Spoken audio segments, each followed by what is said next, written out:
Hello बच्चास, कैसे हो आप लोग सब? This is Arjuman Akhtar from the team red white and here we will study history of class 7. The chapter is tracing changes through 1000 year. ठीक है, इसमें प्रीवियस क्लास में हमने पढ़ा था till social new reforms and social group, नए social group जो हमारे सोसाइटी में डेवलप हो रहे थे. आज हमारा टॉपिक है ओल्ड एंड न्यू रिलीजियस. अब उसी दौरान कुछ नए और कुछ पुराने रिलीजियस, कुछ धर्म और जाति बहुत ज़्यादा उस टाइम बड़े थे. इनफैक्ट वहाँ पर रिलीजियस जो हमारा कास्टिज्म सिस्टम है वो वहाँ पर बहुत तेज़ी से बढ़ा था इस टाइम ऑफ पीरियड में. ठीक है, आज हम लोग उस बारे में पढ़ाई करेंगे. दो दिस चैप्टर इसकी ट्रेसिंग चेंजेस थ्रू 1000 ईयर्स, एक साल मतलब 1000 साल में क्या क्या बदलाव हुआ, हम लोग उस बदलाव को देख रहे हैं इस चैप्टर में. तो जब हम बात करते हैं 1000 साल की, तो ये जो 1000 साल जिसके बारे में हम पढ़ाई कर रहे हैं, दीज 100 ईयर्स, इसने बहुत ज़्यादा मेजर डेवलपमेंट्स देखे, बहुत ज़्यादा बदलाव देखे रिलीजियस ट्रेडिशन में इस टाइम पीरियड में ड्यूरिंग द 1000 ईयर्स. ठीक है, जिस 1000 ईयर की हम लोग पढ़ाई कर रहे, जिसमें हमने 700 टाइम में देखा था कि नए नए सेक्ट सोसाइटी में बढ़ रहे थे, उसी 1000 साल के दौरान लोगों ने रिलीजियस वाइज बहुत सारे बदलाव देखे. ठीक है, बहुत सारे कलेक्टिव सुपरनैचुरल एजेंसीज जो थी, लोग उसमें बिलीव करने लगे और उसको इन लोगों ने क्या मान लिया, रिलीजियस मान लिया, अपना धर्म मान लिया. सुपरनैचुरल मतलब यहाँ पे लोगों के हिसाब से कुछ ऐसा पावर, कुछ ऐसी ताकत जो कहीं ना कहीं तो थी और जो इन लोगों की हेल्प कर रही थी, हेल्प आउट करती थी, मदद करती थी और इन्हें उससे बहुत ज़्यादा ही क्या हो बेनिफिट मिलता था. इनके हिसाब से कुछ ऐसा अनकही ताकत, कुछ ऐसा सुपर नेचुरल चीज़, कुछ ऐसी सुपर नेचुरल एजेंसी, कुछ ऐसा बिना देखे अदृश्य आदमी, अदृश्य ताकत कुछ है जो इन लोगों के लाइफ में एग्जिस्ट करता है और लोगों की मदद करता है. उस चीज़ को, उस बिलीफ को, उस भरोसे को इन लोगों ने, उस आस्था को रिलीजियस का नाम दिया. ठीक है, धर्म का नाम दिया. और वो धर्म लोगों के सोशल और इकोनॉमिक ऑर्गेनाइजेशन, हम लोग बात करें ना सिर्फ गांव के बल्कि हर सोशल ऑर्गेनाइजेशन, यहाँ तक कि लोकल कम्युनिटीज़ के दिल की बहुत नज़दीक, मतलब उन लोगों के बहुत करीब, धर्म उन लोगों के लिए बहुत इंपॉर्टेंट हो गया था. वो लोग उसके हिसाब से अपनी लाइफ को जीने लगे थे. इवन जितने भी सोशल वर्ल्ड जो थे, इसमें जितने भी सोशल वर्ड्स थे या जितने भी सोशल ग्रुप्स थे जो सोशली चल रहे थे, वो लोग भी खुद को चेंज करने लगे, बदलने लगे, अपने रूल्स को, अपने सोशल वर्ड्स को चेंज करने लगे ताकि वो इस चीज़ पे, धर्म पे यकीन कर सके, बिलीव कर सके. इस धर्म पे यकीन करने के लिए लोग सोचो किस हद तक बदल रहे थे. इस टाइम सबसे इम्पॉर्टेंट चेंजेस हिंदुज़म ग्रुप में जो हुए, उसमें क्या होने लगा ना, लोग अब नए नए भगवान, नए नए डाइटीज़, नए नए देवताओं की पूजा करने लगे. ठीक है, नए जितने भी रॉयल्टी ग्रुप्स थे, जितने भी उस टाइम पे ग्रोइंग, जितने भी अच्छे राजा थे, जो भी बड़े बड़े राजा थे राज्य के, जो भी अच्छे पोजीशन पे लोग थे, वो लोग क्या करने लगे, टेम्पल्स बनाने लगे. उस टाइम पे फिर मंदिर बनने लगे सब जगह. एक कास्ट था जो यहाँ पे बहुत इस सोसाइटी में पॉपुलर होने लगा at this period of time. That caste is ब्राह्मण कास्ट. यहाँ पे ब्राह्मणों की इम्पोर्टेंस बहुत बढ़ने लगी. ठीक है, ब्राह्मण यहाँ पे अचानक से बहुत इंपॉर्टेंट हो गए. इम्पोर्टेंस ऑफ ब्राह्मण बढ़ने लगे. जितने भी पुजारी थे इस ग्रुप के, वो सोसाइटी में बहुत डोमिनेंट, मतलब कि सोसाइटी में उनका स्टेटस ऐसा हो गया कि हर लोग उनकी बात सुनने लगे. यहाँ पे प्रिस्ट की बहुत ज़्यादा इज्जत होने लगी. लोग उनके हिसाब से अपना हर काम करते, आज क्या करना है, कल क्या करना है, कौन सी पूजा में कौन सी विधि होगी, किस बच्चे का क्या नाम रखना है, कौन से शादी के लिए कौन सा सही मुहूर्त है, ये सब वो लोग किससे करने लगे, पुजारी से पूछने लगे और उनके हिसाब से अपने कामों को, डे टू डे लाइफ को करने लगे. ठीक है, ब्राह्मण्स यहाँ पे इस सोसाइटी में धीरे धीरे बहुत ज़्यादा रेस्पेक्टेबल हो गए. ठीक है, क्यों रेस्पेक्टेबल, जो इनके जितने भी भक्त लोग थे, इंसान को धीरे धीरे इज्जत कब मिलती है, जब उसके पीछे जो लोग खड़े होते हैं ना, उसके सपोर्ट में बढ़ने लगते हैं. तो ब्राह्मण्स की इज्जत के लिए, जो ब्राह्मण्स के जितने भी भक्त थे ना, जो उनकी इज्जत करते थे, वो इतनी ज़्यादा बढ़ने लगे कि यहाँ पे ब्राह्मण्स जो है सोसाइटी में बहुत इंपॉर्टेंट हिस्सा बन गया. समझो कि पूरा का पूरा एक नया कास्ट बन गया सोसाइटी में, एक नया जाति बन गया, ब्राह्मण जात, जो कि और ब्राह्मणों की बहुत ज़्यादा रिस्पेक्ट होने लगी, इज्जत होने लगी. ठीक है, जो नए नए रूलर्स थे या जो नए नए लोग थे जो प्रेस्टीज के लिए, मतलब जो अपने क्राउनशिप के लिए रह रहे थे, जो बहुत ज़्यादा बिलीव करते थे धर्म में, वो लोग ब्राह्मण्स को बहुत ज़्यादा वैल्यू देने लगी. इस वजह से सोसाइटी भी उन्हें वैल्यू देने लगी. ठीक है, एक और मेजर डेवलपमेंट हुआ था इस टाइम पीरियड में, वो क्या था, नए आइडियाज़, नए नए तरीके आने लगे। किस चीज़ के लिए? भक्ति सिस्टम, मतलब जो जो हमारे अंदर जो बिलीव होता है ना, जो यकीन होता है, जो इंसान की साधना में उन्हें मदद करता है, जिसे हम लोग भक्ति का नाम देते हैं। तो भक्ति को यहाँ पर पावरफुल बनाने के लिए और भी नए नए आइडियाज़ आने लगे। तो इस 1000 साल, जिस 100,000 ईयर की हम लोग बात कर रहे हैं, इस टाइम पे ये आइडिया भी बहुत ज़्यादा बाहर आया। ठीक है, एक लविंग पर्सनल डाइटी, मतलब एक होता है ना, यहाँ पर सब लोग अलग अलग चीज़ के लिए अलग अलग भगवान को मानने लगे। प्यार के लिए अलग, अपने प्राइवेट पर्सनल कामों के लिए अलग, म्यूज़िक के लिए अलग, पढ़ाई के लिए अलग, हर पर्टिकुलर फील्ड के लिए अलग अलग भगवान और उनकी अलग अलग साधना, अलग अलग पूजा होने लगी। ठीक है, यहाँ पर कोई भी काम बिना किसी पुजारी के, कोई भी इम्पॉर्टेंट हिस्सा, कोई भी इम्पॉर्टेंट काम, कोई भी इम्पॉर्टेंट रिचुअल बिना किसी पुजारी के नहीं होने लगा। ठीक है, और हर चीज़ को एक्सप्लेन करना, कौन से भगवान किसके लिए है, किस भगवान का क्या काम है, या कौन से भगवान के लिए कितनी पूजा, कितनी अर्चना होनी चाहिए, ये सारे रिचुअल्स, कौन सी पूजा कैसी होनी चाहिए, ये सब पंडित लोगों को समझाने लगे। इस वजह से पंडित इस टाइम पे, जितने भी प्रिस्ट लोग थे, जितने भी पंडित और पुजारी थे, वो सब यहाँ पे बहुत इंपॉर्टेंट होने लगे। मतलब लोग अपना कोई भी काम बिना इनसे बात किए, बिना इनसे डिस्कस किए, बिना इनके डिसीजन लिए नहीं करते थे। तो इससे हमें यही समझ आता है कि सोसाइटी में इनका बहुत ज़्यादा ही रोल होने लगा। ठीक है, लोग हम इनकी हर बात सुनने लगे, और जितने भी, इस वजह से जो मंदिर थे वो भी बहुत इंपॉर्टेंट जगह बन गई, और जो पुजारी थे वो लोग भी बहुत इंपॉर्टेंट हो गए। तो इस 1000 साल के दौरान सबसे ज़्यादा यहाँ पर कास्टिज्म बढ़ा, एक नया चीज़ ने जन्म लिया, जो था धर्म। लोगों के हिसाब से कोई ऐसी अनचाही ताकत, कोई ऐसी अनचाहा इंसान जो इनकी मदद करता हो, जो ऐसी ताकत, कोई एक ऐसा सुपर नेचुरल पावर, जिसको इन लोगों ने नाम दिया धर्म। और धर्म की वजह से नए नए जाति यहाँ पर डेवलप्ड होने लगे। ठीक है, ये जितने भी रिचुअल्स थे, ये तो थे हिंदुज़म कास्ट के।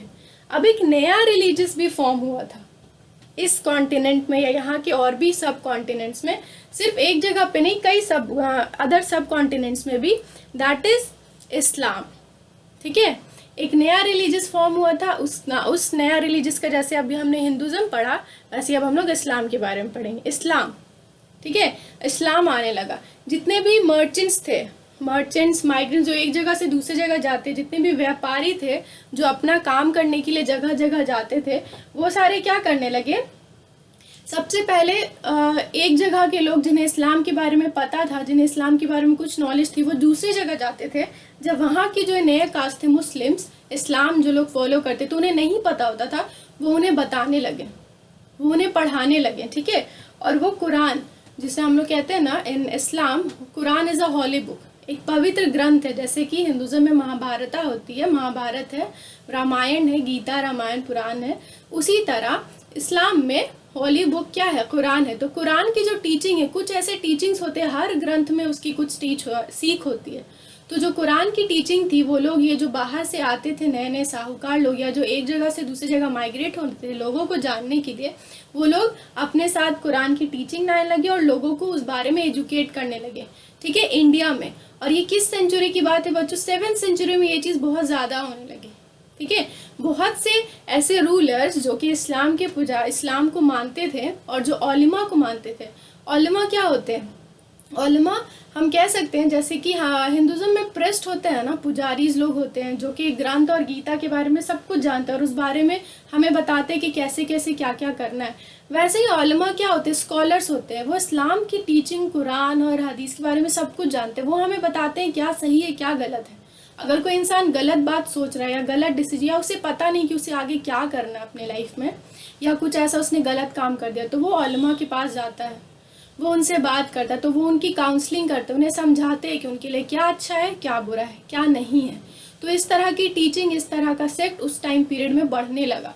लोग जो है वो औलिमा पे यकीन करने लगे, इस्लाम को मानने लगे, कुरान की जो टीचिंग उसको अंडरस्टैंड करने लगा। कोई परेशान है, किसी को नहीं पता कि उसे आगे क्या करना, अगर उससे किसी से कोई गलती हो जाए, तो लोग औलिमा के पास जा करके काउंसलिंग करवाने लगे। ठीक है, तो ये सारी चीज़ वहाँ पर होने लगी। इस टाइम पीरियड में जितने भी मैं कह सकती हूँ कि हिंदुज़म, जैसे हिंदुज़म था, वैसे ही इस्लाम भी बहुत अलग अलग वेराइटीज़ में फैलने लगा। ठीक है, बहुत जितने भी इसके फॉलोअर्स थे, वो इसके नए नए तरीके निकालने लगे। कुछ लोग अलग तरह से मानने लगे, कुछ अलग तरह से, जैसे कि बहुत सारे सेक्ट होते हैं, हिंदुज़म में भी बहुत कास्ट होते हैं, उसी तरह इस्लाम में भी बहुत सारे कास्ट बनने लगे, अलग अलग तरह के लोग अलग, और उस अलग अलग कास्ट में सबके अलग अलग तरीके इस्लाम फॉलो करने के।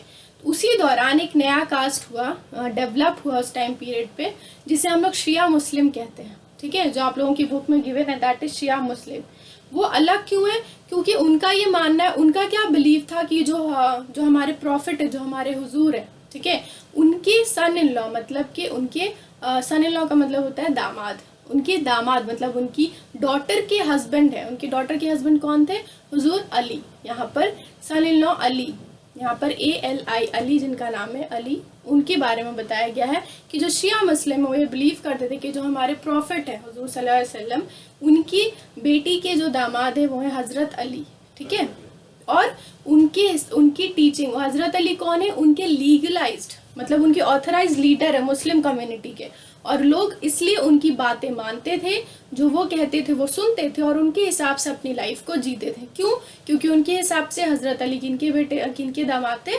हज़रत के, हमारे जो प्रॉफिट है हुजूर सल्लल्लाहु अलैहि वसल्लम, इसी वजह से, क्योंकि वो एक अच्छे, मतलब यहाँ पे इस वजह से लोग इनकी बात मान रहे हैं क्योंकि वो एक पोजीशन ऐसा होल्ड करते हैं जो इस्लाम के बारे में हमें बताता है, सबसे पहले इस्लाम के बारे में बताया उन्होंने, तो ये उनके दामाद है, तो ऑब्वियसली ये भी वेल नोन होंगे। तो इनके वजह से कि वो रेफरेंस थे हुजूर सल्लल्लाहु अलैहि वसल्लम के, वो सन-इन-लॉ है, इसलिए लोग इनकी भी बात मानने लगे। इन्हें मुस्लिम का ऑथराइज लीडर, मुस्लिम कम्युनिटी का ऑथराइज लीडर मान लिया गया, और लोग अपनी लाइफ हज़रत अली के हिसाब से जिन्हें जो वो कहते थे लोग उनकी बातें सुनते थे, ठीक है।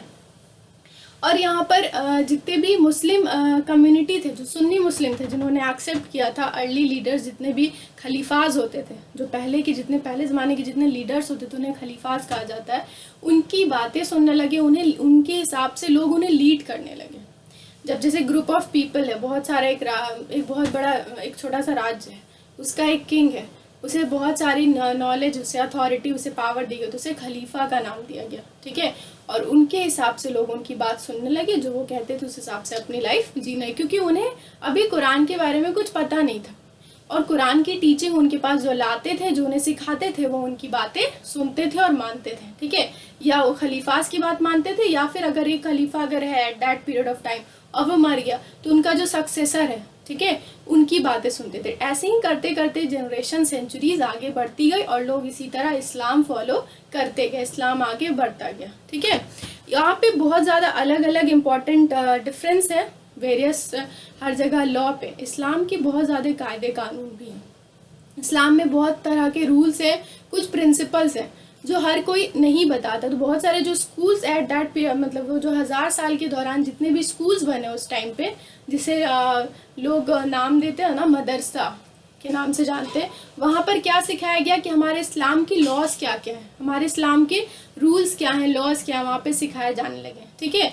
और जितने भी बिलीव्स थे यहाँ पे, वो सारे ये लोग मानने लगे अपने लाइफ को कुरान की टीचिंग के हिसाब से। जैसे जैसे इनके बड़े लोग इन्हें बताने लगे, जैसे जैसे इनके खलीफाज बताने लगे, वो लोग जो हज़रत अली की बात मान करके अपनी लाइफ जी रहे थे, उनके बाद उनकी जनरेशन, उनके बाद उनकी जनरेशन, उनके बाद उनकी जनरेशन, ऐसे करके जनरेशन बाय जनरेशन लोग इस्लाम के हिसाब से जीने लगे। अगर जिन्हें नहीं पता होता वो उस स्कूल में जाते जहाँ उन्हें इस्लाम पढ़ाया जाता था, ठीक है। इसी तरह अलग अलग करके अलग अलग जनरेशन में हिंदुज़म भी आता गया और इस्लाम भी आता गया। तो दिस पीरियड ऑफ टाइम, ये जो 1000 साल का जो पीरियड ऑफ टाइम था, ये क्या था? इमर्जेंस था नए नए रिलीजियस का, नए रिलीजियस और पुराने रिलीजियस का। जो पुराना रिलीजियस था रिफॉर्म हो गया नए रिलीजियस के साथ, ठीक है। तो यहाँ पर हमने 2 रिलीजियस के बारे में पढ़ा, that is one is Hindu and one is Muslim. तो इंडिया में ये दोनों बहुत ज़्यादा इमर्ज हुए at that 100,000 period of time. क्यों? क्योंकि ये लोग सुपर नेचुरल बिलीव्स पे यकीन करते थे, और सुपर नेचुरल के हिसाब से ये लोग का ट्रेडिशन भी उसी तरह बनने लगा। अलग अलग ट्रेडिशन लोग अपने धर्म के हिसाब से मानने लगे, और अभी भी वैसे ही है, लोग धर्म के हिसाब से अपने ट्रेडिशन को मानते हैं और मनाते हैं। हर किसी के मानने के हिसाब से उनका अलग ट्रेडिशन है, उनका अलग बिलीव्स है, कोई उसमें इंटरफेयर नहीं कर सकता। Okay, that's all for today. आज की क्लास के लिए इतना ही। इन द नेक्स्ट क्लास हम लोग इसके नेक्स्ट की टॉपिक को डिस्कस करेंगे। Okay, till then try to understand, जो मैंने कहा उसे समझने की कोशिश कीजिए। अगर समझ नहीं आता है तो अपने वीडियोस को टर्न ओवर करके बार बार पूरा देखिए कि आपको कौन सा पार्ट समझ नहीं आ रहा है। If you have any queries ask me in the comment section, मैं वहाँ पर आपके क्वेश्चंस का आंसर करूँगी। Okay, till then be safe at home बच्चों, and don't forget to study at home. Thank you बच्चों।